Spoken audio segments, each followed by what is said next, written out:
안녕하십니까, 윤코치 연구소입니다. 오늘 귀하신 분이 오늘 오셨습니다. 여기 책을 갖고 오셨는데요. 당신의 매력을 브랜딩하라의 저자 송은영 교수입니다. 박수! 와! 안녕하세요. 인사 한번 반갑습니다. 해주십시오. 예. 지난번에도 한번 왔었는데요. 다시 초대해 주셔서 감사합니다. 네. 여러분 반갑습니다. 와, 반갑습니다. 네. 워낙 또 바쁘신데도 불구하고 이번에 이렇게 또 책을 또 내셨어요. 이 책은 어떤 책인지 좀 여쭤보도록 하겠습니다. 제가 30년 정도 넘게 사람의 이미지를 변화시켜주는 일을 해왔고, 또 기업체 교육을 20년 넘게 하면서 정말 쓰고 싶은 책이었어요.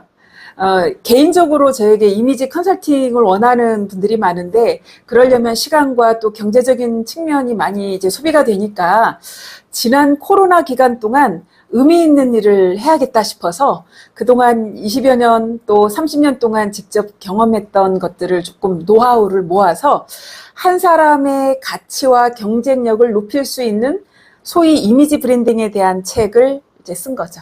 이야, 대단한 것 같아요. 사실 우리가 이 매력 브랜딩을 해야 되는 게 저희가 이제 커리어 코치들이 저희 채널에 많이 보더라고요. 이분들이 사실은 우리가 취업을 하는 분들을 많이 만나다 보면 면접 현장에 가서 자기 이미지를 이렇게 매력적으로 보여주는 분들이 많으세요. 그래서 혹시 교수님이 좀 이 책 중에서 어떻게 보면 우리 취업을 한다는 분들이나 또 이런 분들에게 자기 매력을 브랜딩할 때 어떤 포인트로 해야 되는지를 좀 알려주시면 네. 많이 도움이 될 것 같습니다. 취업하면 첫인상이죠. 그렇죠, 그렇죠. 네. 예. 2016년에 잡코리아에서 이제 조사한 게 있어요. 면접관들을 대상으로. 당신이 첫인상에서 면접에 역량이 있냐 그랬더니, 보통은 이제 일반적으로 서류 전형에 합격한 사람들이 오잖아요. 네. 첫인상 때문에 페널티를 준 경우, 이 경우가 70.2%래요. 그러니까 능력적으로나 이 스펙은 합격선인데 첫인상이 좋지 않아서 그냥 뽑지 않은 비율이 70%가 넘다라는 거죠. 그만큼 이 면접이나 취업에 있어서 반드시 거쳐야 될 관문이 우리가 면접이잖아요. 그러니까 첫인상에 대해서 오늘 좀 알려드리면 어떨까 하는 생각을 좀 해봅니다. 저희는 이제 면접관들이 많고, 면접관들에게 매번 훈련할 때마다 얘기하는 게, 네. 이 첫인상에 빠지지 말아라. 이 얘기 많이 해요. 그래야지 그렇죠. 평가를 잘할 수 있는데, 오히려 이제 취업을 준비하는 사람은 첫인상 때문에 떨어지는 경우가 많이 있는 것 같아요. 참 교수님 한번 아이러니죠. 알려주십시오. 좀. 아이러니인데 예. 우리가 사람은 오래 대해봐야 안다.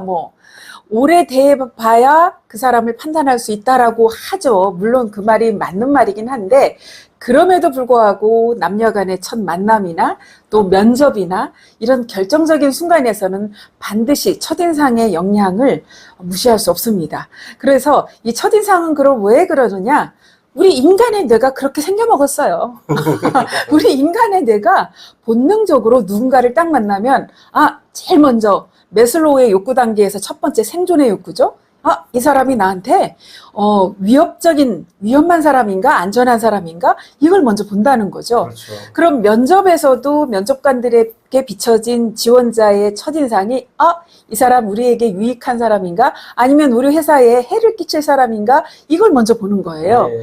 그런데 요즘에 면접에서 가장 지원자들에게 원하는 능력 3가지 하면 첫 번째 업무 수행 능력, 두 번째 문제 해결 능력, 세 번째 대인관계 능력이거든요. 그런데 예전에 업무 수행 능력, 문제 해결 능력은 대부분 스펙이나 이런 화려한 자격증이나 이런 걸 보면서 이 사람 똑똑하겠다 하고 뽑아보니 생각처럼 그렇게 기업체에서 원하던 만큼의 업무 수행 능력이 그닥 차이 나지 않았던 거죠. 그런데 그런 사람들이 또 대인관계 능력이 또 예상처럼 좋지 않았던 거예요. 그래서 요즘에 여러분 다 아시겠지만 블라인드 테스트 하죠. 블라인드 면접을 하는 이유는 이제 스펙 필요 없다. 대인관계 능력 그리고 협업할 수 있는 인성이 필요하다. 그래서 구글이 이제 인재상이라는 것이 남을 도울 줄 아는 인성, 즉 내 동료의 성공을 도와줄 수 있는 인성을 지녔는가 이걸 본단 말이죠. 그러면 이걸 볼 수 있는 것은 자소서가 아니에요. 그 사람의 인상, 첫인상에서 딱 느껴지는 게 있거든요. 물론 저도 인상학자이고 얼굴 박사이고 인상을 보지만 딱 보면 이 사람은 성실하겠어. 이 사람은 주변의 대인관계에서 조금 헌신할 수 있는 그런 선한 마음이 있겠다라는 것이 보인단 말이죠. 그래서 더욱더 면접이 중요해지고 있고 첫인상이 더 중요해지고 있는 게 아닌가. 그래서 첫인상에 속지 말아야 되지만 어쩔 수 없이 첫인상 관리는 필요한 시대를 우리는 살고 있는 거죠. 정말 말씀이 되게 중요한 것 같아요. 우리 뇌가 좀 빨리 처리하기 위해서 첫인상으로 한번 딱 보고 그쵸. 벌써 판단해버리는 경우가 많더라고요. 그럼요. 초도 효과죠, 그게. 그러니까 그리고 우리가 헤이 컨설팅이라는 세계적인 그 HR 펌에서 조사를 해보니까 보통 6분 정도 됐는데 아직 끝나기 되지도 않았는데도 60%가 벌써 이렇게 점수를 매기는 경우가 많이 있다는 거예요. 그럼요. 그런 연구도 있어요. 알렉산더 토도로프 교수가 예. 그 의원에서 상원 의원, 하원 의원에서 당선된 사람, 또 떨어진 사람 이런 사진들을 딱 놓고 누가 당선됐느냐, 떨어졌느냐 이걸 구분하는데 1초도 안 걸리고 최근에는 0.01초 만에 첫인상의 호감 비호감을 결정한다. 이런 또 연구 결과들이 또 많이 나오고 있으니까 사실 다 통하는 얘기죠. 그런 말씀이 진짜 맞는 것 같아요. 그래서 자기가 첫인상도 사실은 되게 중요하다라는 걸 우리가 이야기 드릴 수 있고요. 교수님, 특히 우리가 첫인상을 좀, 그러니까 이렇게 중요시 생각하지 않는 사람들에게 어떻게 첫인상을 바꿔야 되는지 좀 방법을 알려주시면 좋을 것 같아요. 예. 이거는 꼭 면접 취업만이 아니라 일반적으로 비즈니스 미팅이나 또 인간관계 또는 이성 친구를 사귀고 싶어서 소개받는 아주 중요한 자리도 있잖아요. 이거는 정말 내 평생에 배우자가 결정될 수 있는 아주 결정적인 스타트, 시작점이죠. 그래서 첫인상이 좋아야 그 다음 만남을 우리가 예약할 수 있으니까 그러면 제가 7가지 그 첫인상 관리법을 말씀을 드릴게요. 첫 번째, 뒷셈 미소를 지어라. 자, 뒷셈 미소는 19세기 프랑스 신경외과 의사인데 그 사람이 전기침을 꽂아가지고 얼굴을 연구했더니 진짜로 웃는 진정성을 코치님 이상합니다. 가식적이신 거 아니죠? 진정성 있는 눈과 입이 웃는 그 미소를 진정성 있는 뒷셈 미소라고 합니다. 자, 뒷셈 신경외과 의사가 발견했기 때문에 나중에 폴 에크먼이 뒷셈 미소라고 이름을 지어줬어요. 그래서 이것은 진짜 미소를 뜻하는 겁니다. 그래서 눈과 입이 웃으시려면 제가 지난번 한번 말씀드렸는데 눈썹, 볼, 입꼬리 세 군데를 올리면서 이 운동을 하는 거예요. 5초 유지했다가 풀어주고 이 운동을 하시게 되면 눈과 입이 웃는 진정성 있는 미소를 보여줌으로 인해서 호감과 또 동시에 신뢰를 보여줄 수 있으니까 여러분 꼭 이 운동 하셨으면 좋겠습니다. 그 다음에 이제 첫인상에서 중요한 건 시각적인 요소가 먼저예요. 그래서 눈으로 들어오는 정보를 먼저 우리가 관리를 해야 될 텐데 얼굴 다음은 아무래도 옷차림이 아닐까요? 단정한 옷차림이에요. 비싼 옷 필요 없습니다. 나에게 어울리는 컬러와 내 체형에 맞는 디자인도 중요하고 그리고 구김없이 단정하게 또 단추도 적절하게 잘 여며서 입는 것이 굉장히 중요합니다. 자, 결국은 옷은 그 사람 자신 또는 그 사람의 자기 관리나 사상을 표현하기 때문에 옷차림을 단정하게 하는 것은 매우 중요하죠. 결국은 우리가 이제 몸가짐이 마음가짐이다. 이렇게 보면 되는 거죠. 자, 몸가짐이 마음가짐이다라고 이어지는 게 바로 정중하고 바른 자세로 인사하는 거예요.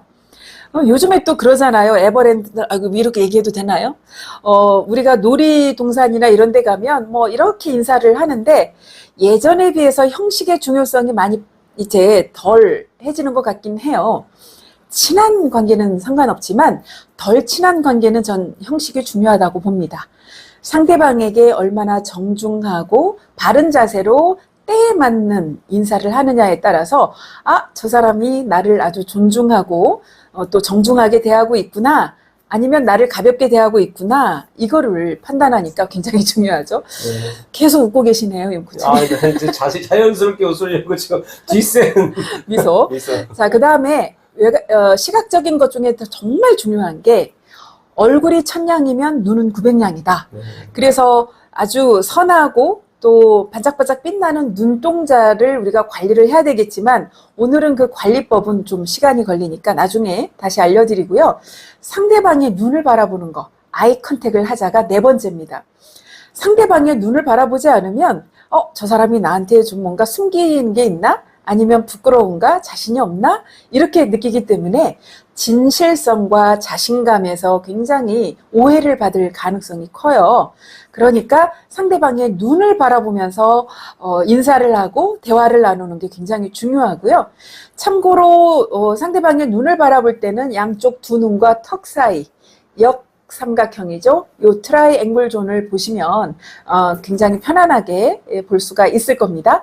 그 다음에 이제 청각적인 이미지로 들어가요. 밝은 목소리. 일본 속담에 그게 있습니다. 활기찬 목소리는 애곤도 물리친다. 그러니까 그 사람의 목소리가 생기가 없고 활기가 없으면 저 사람을 믿을 수가 없는 거예요. 그리고 이제 미신이 많은 일본에서는 목소리에 기운이 없으면 애군이 온다는 거죠.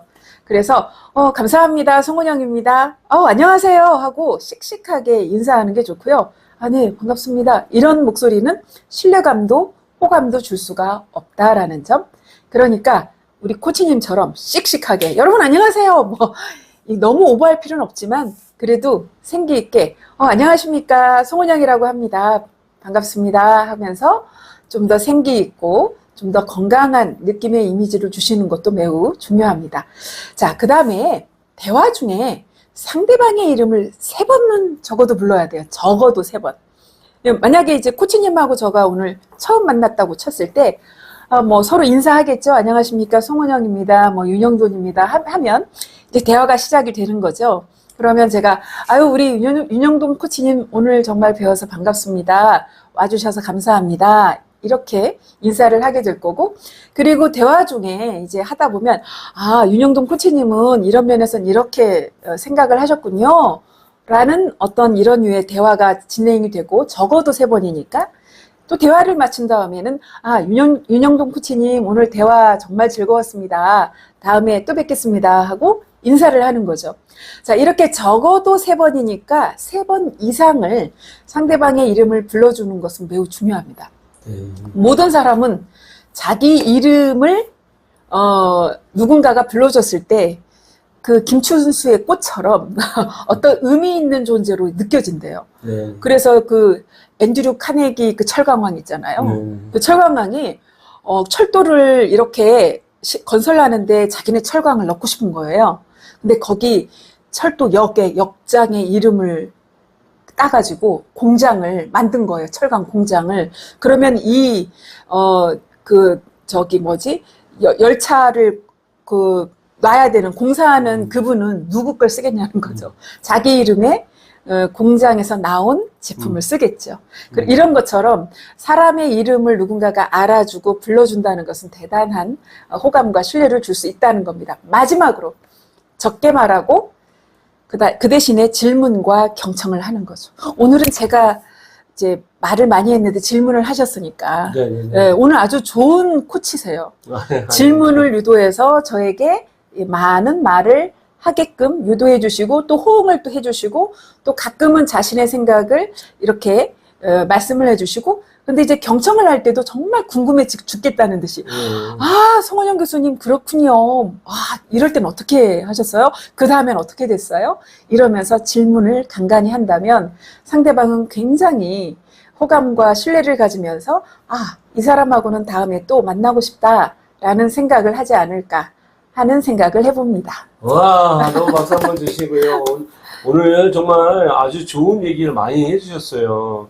사실 당신의 매력을 브랜딩하라. 제가 요즘에 이제 셀프 이미지 브랜딩을 좀 해야 되겠다는 생각 많이 하고 있었는데 오늘 말씀하신 얘기를 들으니까 정말 다시 한번 저도 많이 웃고 이름도 불러주고 막 이런 것들을 해야 되겠다라는 생각을 했습니다. 교수님은 어떠셨어요, 오늘? 아, 네. 오늘 전 너무 즐거웠고요. 사실은 이 책이 사람들이 많이, 구독자들이 사랑해줘서 이제 베스트셀러가 되고 벌써 이제 9세를 찍거든요. 와, 그래서 굉장히 이제 저에게는 코로나의 그 어두운 시간에 제가 열심히 해서 이제 하나의 산물, 뭐 책 하나 쓰면 자식을 하나 낳는 것이랑 마찬가지라 그러는데 이 코로나 시기에 쓴 책이라 더욱더 이제 애정이 가고, 그리고 오늘 제가 이 책에 대해서 아주 극히 일부분이지만 소개를 하면서 굉장히 저는 오늘 즐겁고 보람 있는 것 같아요. 그리고 이 윤코치 연구소 이 채널을 들으시는 분들께 아주 중요한 메시지를 전해드린 것 같아서 여러분들의 인생에 정말 도움이 되는 그런 시간이었으면 좋겠습니다. 네, 아주 좋은 말씀이시고요. 저희가 이미지를 바꾸는데도 이 글씨도 사실은 자기가 좀 이렇게 맞아요. 자기가 뭐 쓰는 글씨를 좀 잘 예쁘게 쓰고 자기답게 쓰는 것도 상당히 중요하다. 우리 글씨 심리학을 또 저희 채널에서도 또 하고 있습니다. 우리 송은영 교수님 오늘 좋은 말씀 감사하고요. 여러분들 여러분 도움 되신다면요, 좋아요 또 알림창 뭐든 댓글도 좀 달아주세요. 그러면 또 우리 송은영 교수님 뵙고 인사드리도록 하겠습니다. 네. 오늘은 여기서 안녕.